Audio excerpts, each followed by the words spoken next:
Gandhiji, a great leader. The return of Mohandas Karamchand Gandhi brought a dramatic change in the freedom struggle of India. When Gandhiji came back to India, he studied the condition of India. He was moved by the poverty of the people in the country. So, he adopted a simple life which earned the title of Mahatma for himself. Gandhiji tried to remove social evils like untouchability. He worked for the unity of the Indians to protest against the British.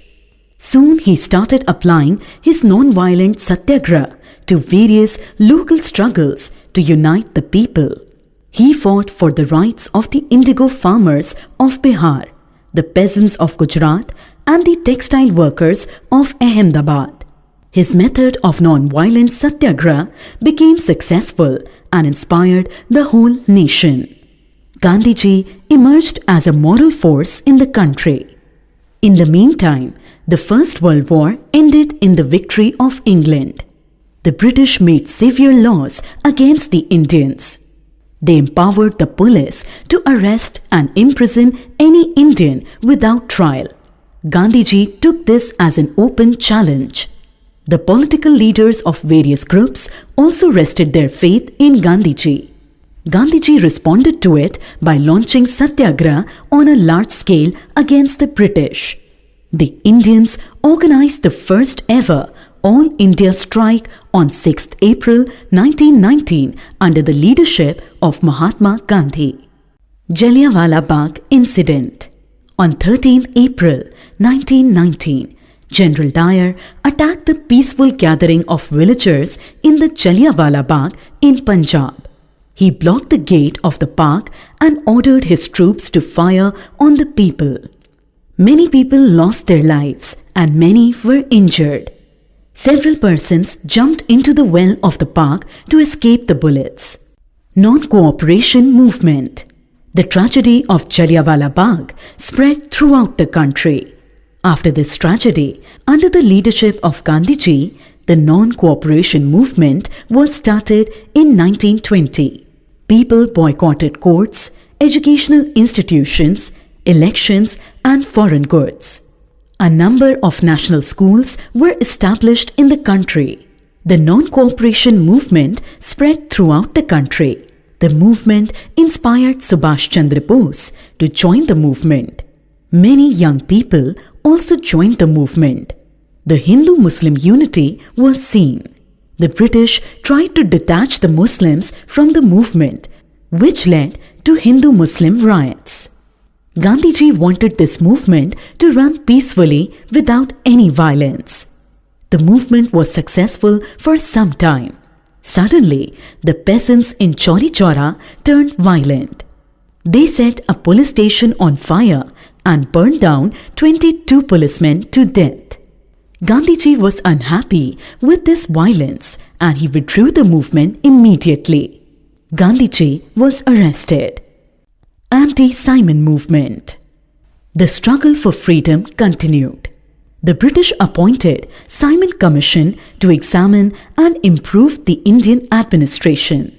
But all the members of this commission were Englishmen. There was no Indian member in the commission. It hurt the self-esteem of the Indian leadership.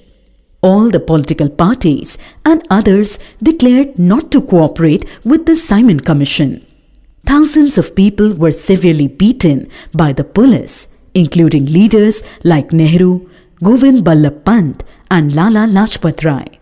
As a result, Lala Lajpat Rai died. Revolutionaries like Bhagat Singh, Rajguru and Sukhdev became active.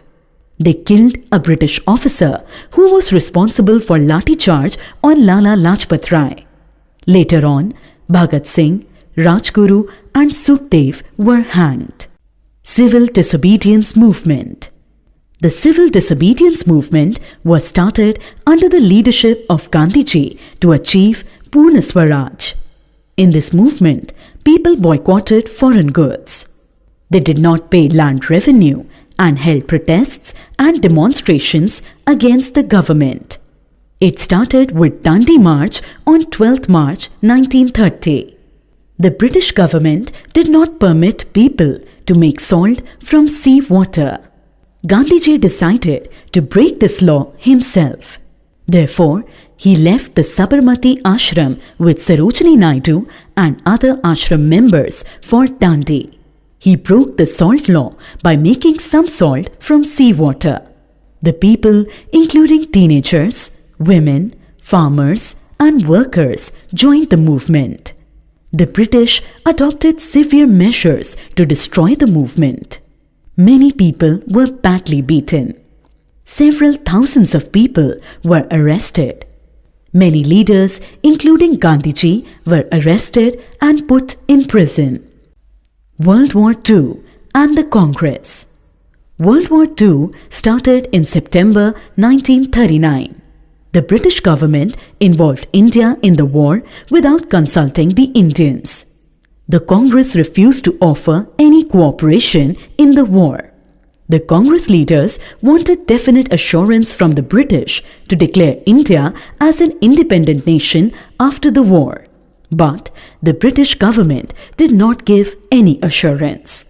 The Congress ministers resigned. Quit India movement. The Congress launched another mass movement on 8th August 1942 against the British. Gandhiji named it Quit India Movement. He asked all the Indians to do or die. The movement spread all over the country. Many leaders, including Gandhiji, were arrested. The British government tried to prevent the movement, but the people responded to Gandhiji's call, do or die, with great efforts. Indian National Army. During the World War II, the Indian National Army was formed with the great efforts of Rash Bihari Bose. There were nearly 45,000 soldiers in the INA. Subhash Chandra Bose became the Commander-in-Chief of the Indian National Army.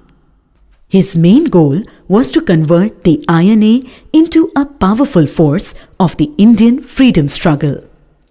Subhash Chandra Bose was popularly known as Netaji.